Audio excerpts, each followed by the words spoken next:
In today's video, I'm going to teach you how to use Xero inventory efficiently and effectively. Whether you're just starting out with Xero or looking to refine your inventory management skills, you're in the right place. So grab a cup of coffee and let's dive in.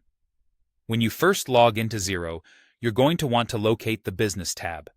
Depending on the device or screen size you're using, this might be situated in different spots.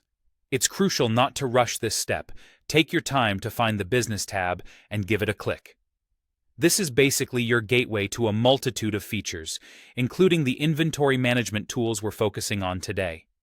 Within the Business section, what you're looking for next is the Products and Services option. It's here that all your inventory items are managed. If the Xero interface is new to you, spend a bit of time getting familiar with the setup. Once you're ready, click on Products and Services. This action will direct you to a page showcasing any items you've already added. It also provides the option to introduce new inventory items. Exciting stuff, right? Now we're going to add a fresh item to your inventory. To initiate this, find and click the New Item button.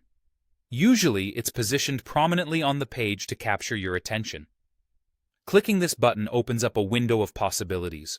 More importantly, a form where you can enter all the required details about the new inventory item you wish to incorporate.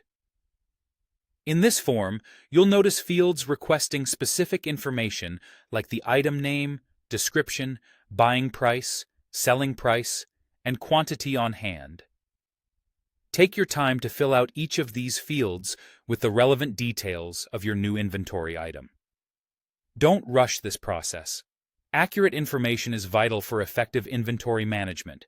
Although this step might look straightforward, think of it as the foundation for smoother business operations.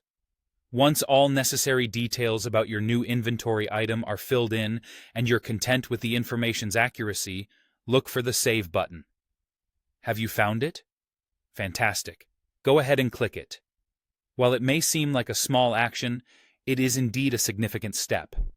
By clicking Save, you're not only adding a new item to your Xero inventory, but also taking a proactive step toward better organization and efficiency in managing your products and services.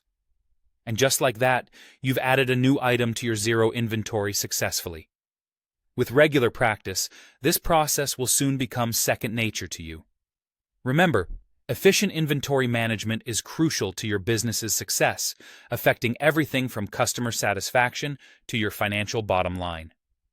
Before we wrap up, I'd like to offer a couple of tips to consider. First, always make sure the information you input into Xero is accurate. This includes quantity, pricing, and descriptions. Accuracy is key to maintaining an effective inventory management system. Second, review your inventory in Xero periodically. Doing so helps you stay on top of stock levels, recognize fast-moving items, and make informed decisions about ordering and sales strategies. Congratulations! You've just taken a critical step toward mastering Xero's inventory management. With regular use, and by leveraging the features we've discussed today, you'll find managing your business's inventory becomes much easier, letting you focus on what truly matters, growing your business. Thank you for joining me in this tutorial. Feel free to revisit any section if you need a refresher. Remember, practice makes perfect. Here's to your business thriving with Xero inventory at your side. See you in the next video.